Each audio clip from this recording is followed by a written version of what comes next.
এবার লইটা মাছ বসাবো। একটু লঙ্কা দিয়ে দিলাম, তার উপরে কালো জিরে দিয়ে দিলাম, দিয়ে এবার পেঁয়াজ দিয়ে দেবো।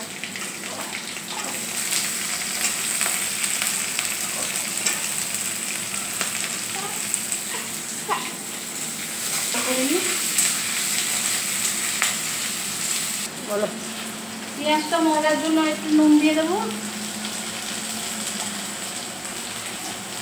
এবার রসুন দিয়ে দেবো।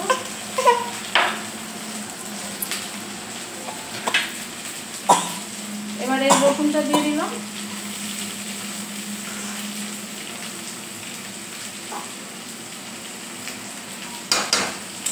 দুটো একসঙ্গে মিশিয়ে একটু লাল লাল মতন যেই হবে, তারপরে লইটা মাছটা দিয়ে দেবো। লইটা মাছটা ওই গামলার মধ্যে আছে, একটু জল ভরে নিচ্ছি।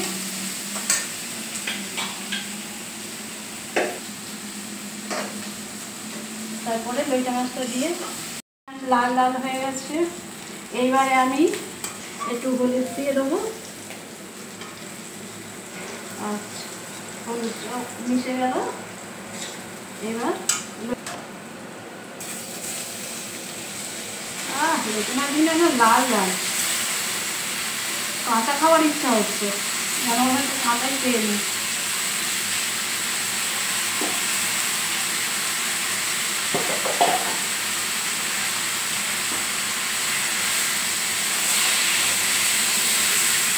সবাই লইটা মাছ রান্না করে আদা রসুন পেঁয়াজ সব দিয়ে, কিন্তু আমি আমার মতন করে পেঁয়াজ আর রসুন দিয়ে রান্না করি। এতে আদা দিলে ভালো লাগে না খেতে, একদম ঝুরঝুরো হবে। জল দেবো না, হাত ধুয়েও জল দেবো না। এবার মাছ থেকেই জল বের হবে, এতে আর জল দেওয়ার কোনো প্রয়োজন নেই। এবার একটু চাপা দিয়ে রাখলাম।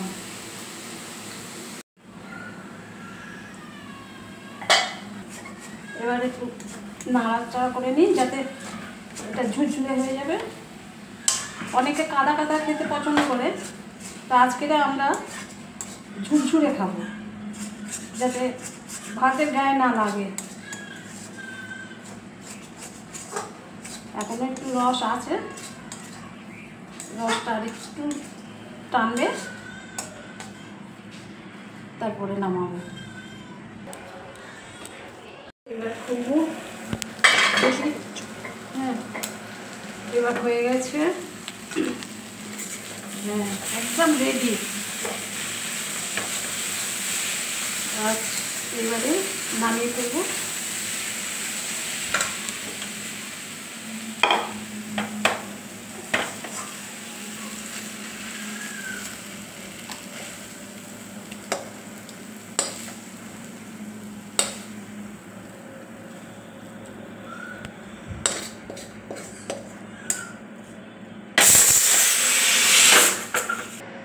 গার্নিশের জন্য দুটো তিনটে লঙ্কা দিয়ে দিলাম, যাতে দেখলেই লোভনীয় জিনিস।